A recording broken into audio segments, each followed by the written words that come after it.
Here we have a Sears Silvertone AM broadcast band only from model 15 from 1950/1951. It has a volume, tone, and a tuning knob,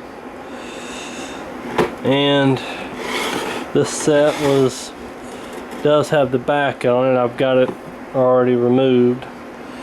Was looking at the model chassis number down here on the bottom so I could get a little bit of information on it.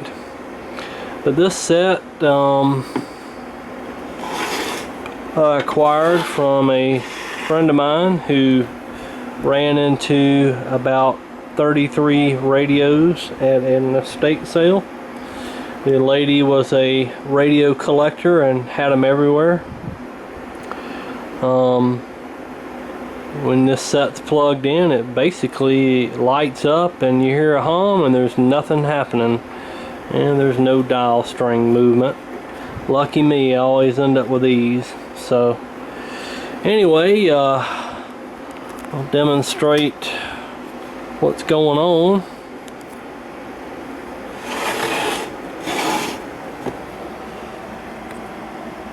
I have the tubes lighting up.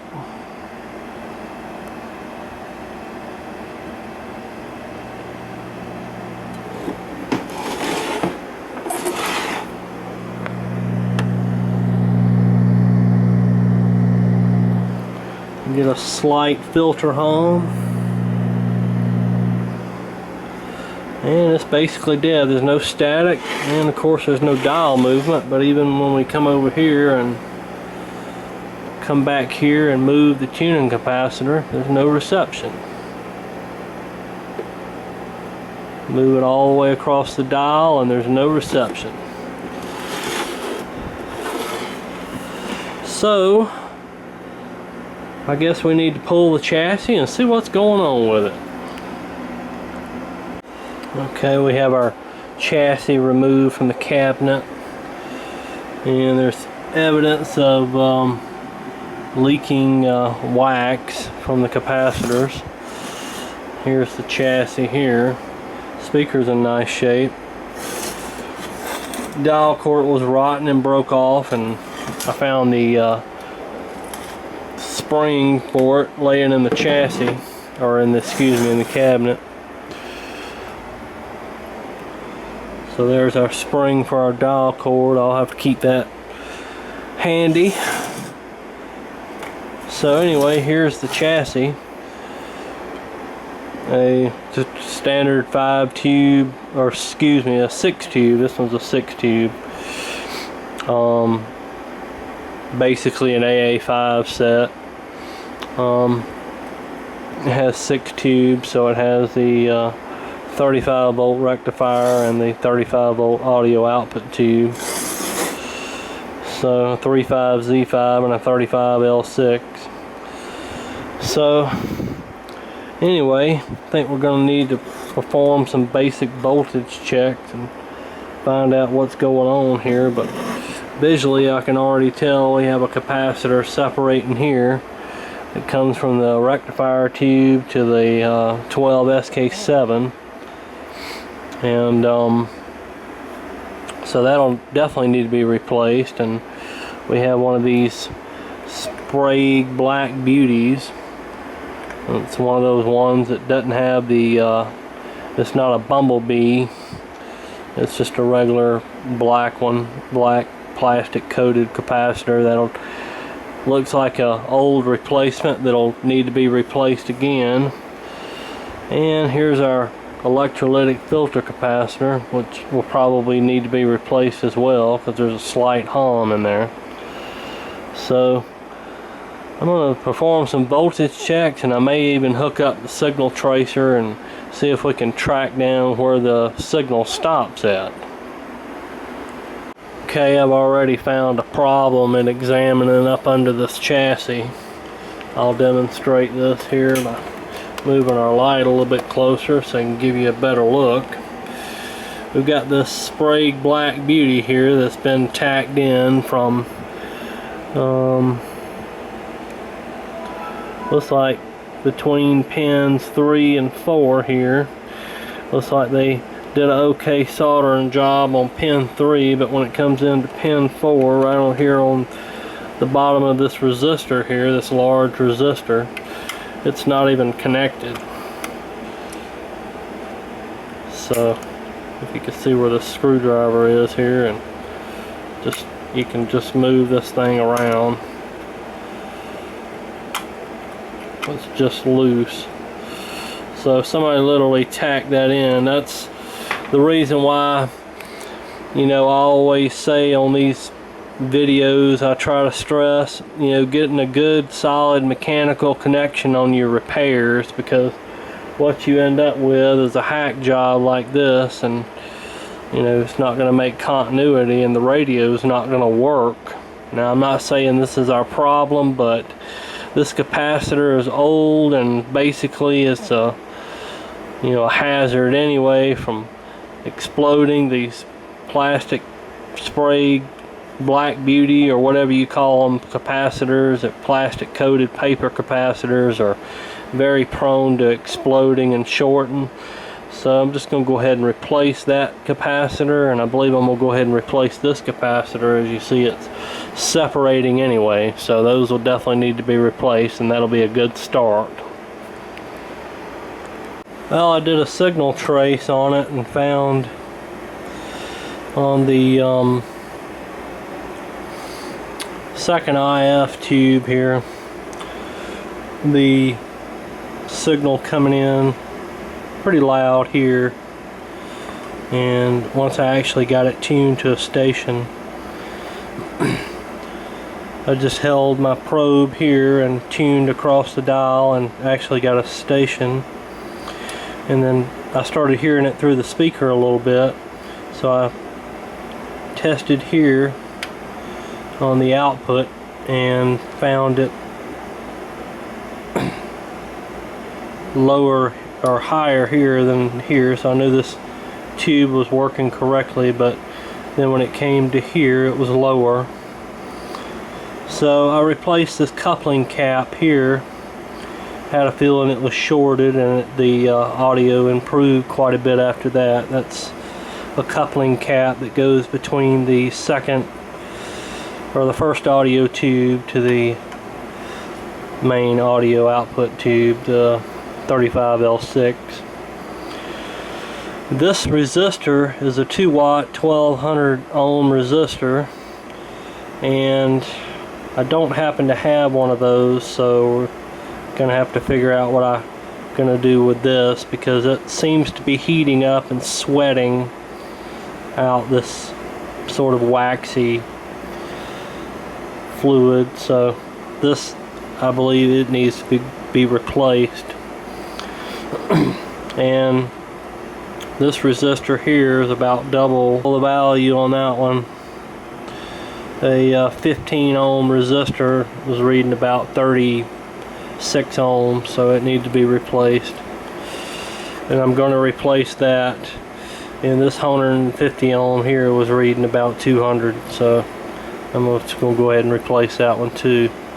Need to go through here and just kind of double check all these other ones, but it is playing, but it is distorted.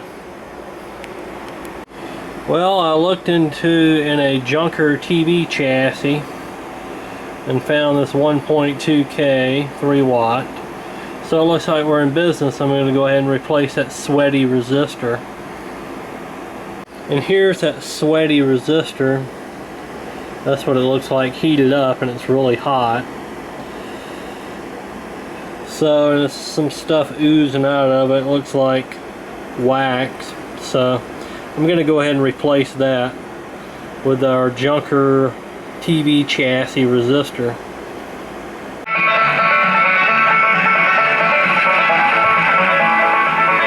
Well, we got it playing. Receiving pretty good.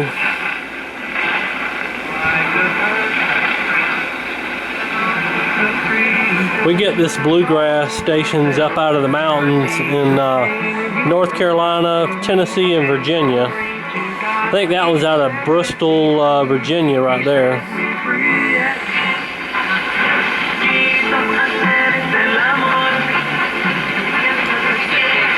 Some Mexicano. Bring honor and praise to him. It's going to be a mission. Guarantee, so you don't overpay. Don't procrastinate. We got the dial string obviously replaced. You up to date with Pittsburgh sports with lively guest station. Brought to you by Coons Quality Market, a Pittsburgh tradition. Only on the Voice of Pittsburgh News Radio 1020 KDKA. When the call for is behavioral. KDKA out of Pittsburgh.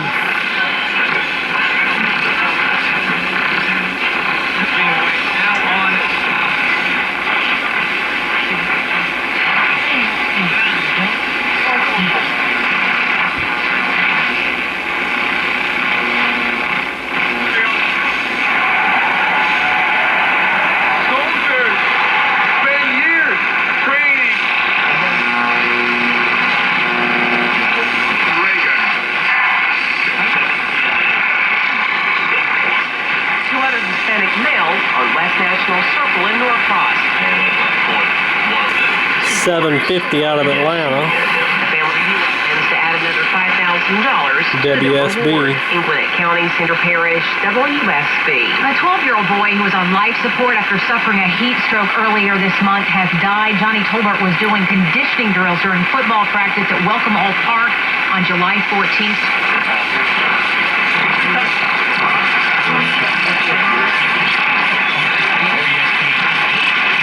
A group of pictures showed what it would look like there. Still getting this sort of motorboating interference. And worrying about the IRS visiting your home or business. Not sure exactly what that is. The 24 elders said, "For thou wast slain and has redeemed us to God." But overall, it's picking up pretty good.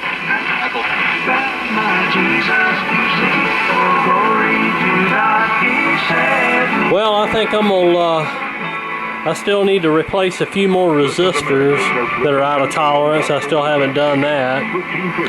And probably go through and check the tubes.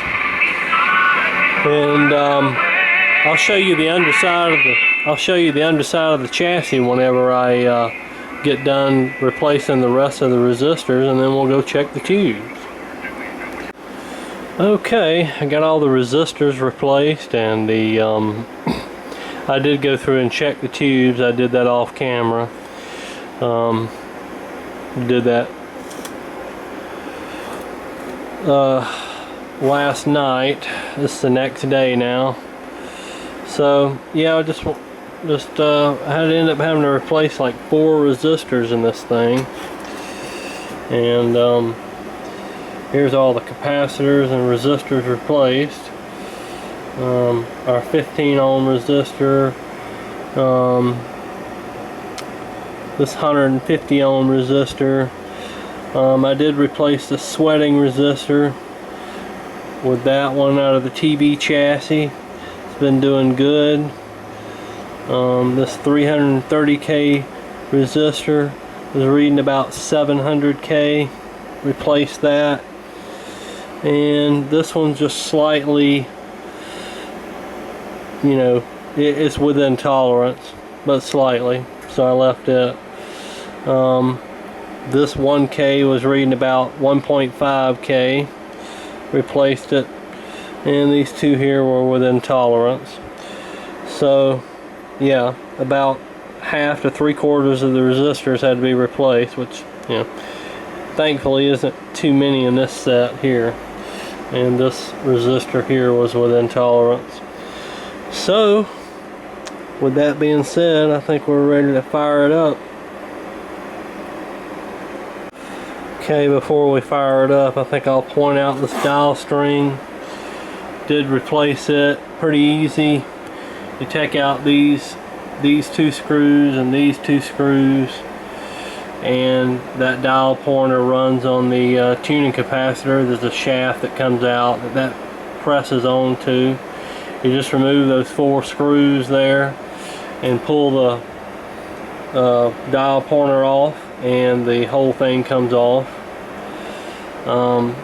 The string was just wrapping it around the shaft, the tuning shaft at the bottom here 3 times, and then going up to the tuning capacitor, the pulley there, and tying off one end, and the other end goes around and hooks with a spring. Pretty simple operation, one of the more simpler ones that I've done. Don't really like doing dial strings, but don't mind these little simple ones, so it wasn't too bad.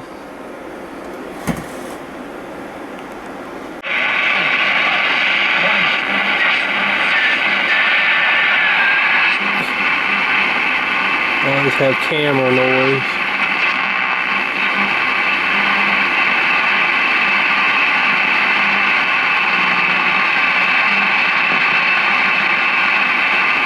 The lower end of the band, unless it's late at night, it's pretty dead around here.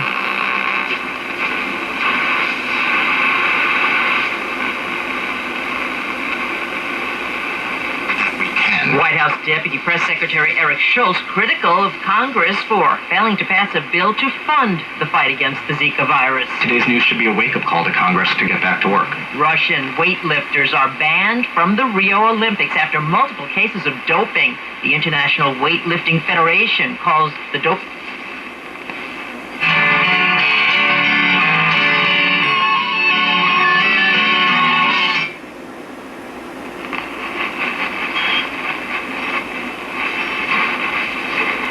And our local 1290 has been off the air for about a week. I don't know if they're out of business or what, but they've been off the air, so don't have that R&B station playing anymore. Okay, we're all put back together. Got the cabinet cleaned up with a little elbow grease. Not a real high shine radio, but turned out pretty good, not too bad. I got our wire antenna hooked up, so this ought to pick up a little bit better now. That's a Hispanic station about 50 miles away. Not sure where some of these stations are. There may be some DX coming in because it's starting to get kind of dark.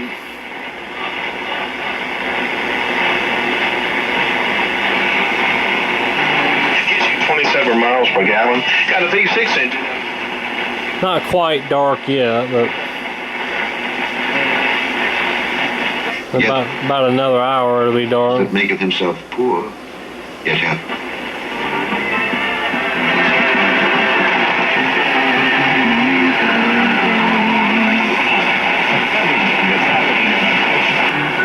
All right, there's my 1950/1951 Sears Silvertone, model 15, playing again. Hopefully it'll be good for a good long while to go. Thanks for watching.